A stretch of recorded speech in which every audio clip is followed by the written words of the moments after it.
is the fourth lesson in my series for beginner guitarists.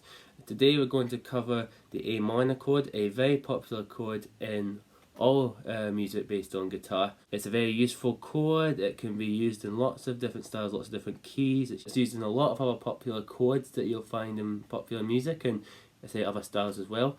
And if you've watched all the lessons in this series so far, especially the one on E major, you can actually already technically play this chord because the fingering is exactly the same as E, just in a slightly different position, and I'm going to show you what I mean by that when we get into the nitty-gritty of this video.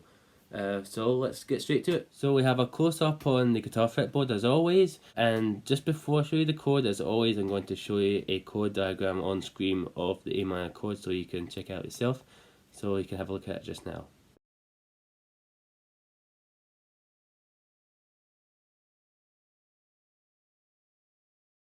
Cool, now that you've checked that out, let's get into the chord. Now, for those of you who are quite observant, you may have noticed that the A minor chord diagram, where the dots are, is very similar to the ones on the E major chord. And that is because, in fact, it actually is. It's the exact same fingering position as E minor, but it's shifted over a set of strings.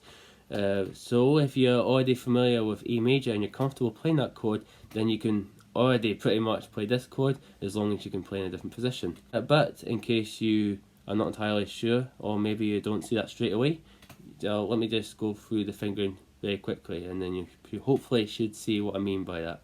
So we're going to start off with our first finger, index finger, right here on the first fret of the B string. So that's the first note. Then we want second finger, middle finger, second fret on your fourth string, D string, right there. And then put your third finger, that's your ring finger, on the second fret of G, or third string, which is right underneath your second finger. Now you may already notice that it is the same shape as E major. Your fingers are exactly the same positioning, but you're just in a different position. So quick run through again. First finger, first fret, second string, second finger, second fret on fourth string, and third finger, second fret on G string, which is your third string.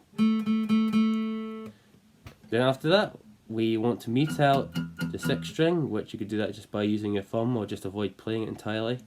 Have open A in there or fifth string, and then open high E first string, and then that's your chord, A minor.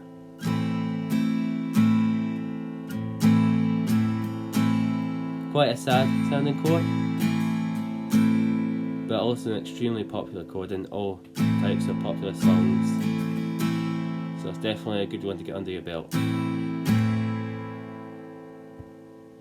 The only problem you should have with this chord in terms of like maybe buzziness or maybe some strings not sounding like they're ringing out would be the high E string. Some students have a tendency to bring the first finger, which is here, down too much like that so that your high E won't ring out properly. That could also happen with your third finger with the B string. It'll come down here and mute the B string, so make sure those, as always with your chords, make sure that your fingers are arched up, upright, and you're using the tips of your fingers and you have your fingers as close to this side of the frets as possible, so you get a nice clear sound for your chord. And you have no muting strings at all, or buzzy sounding strings. Last thing to note, as I've said at the start of this video and throughout, this chord is exactly the same shape as E major. Same shape, very different sound, but nonetheless, in terms of how you finger them, it's very much exactly the same. You're just in a different, you're just moving over a set of strings. There's A minor, there's E major.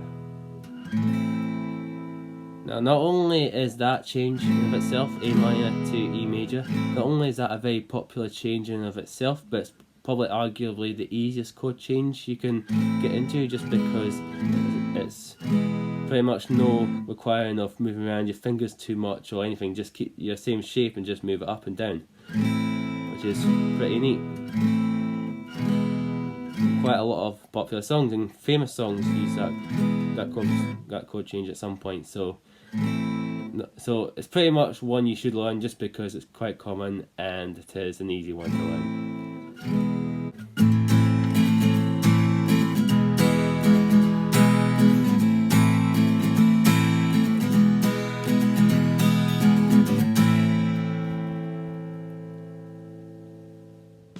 So I really hope you enjoyed this video lesson, and I would love to know what you think of it, so please make sure to leave your thoughts in the comments down below.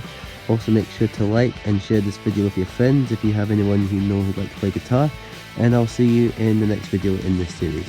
Bye!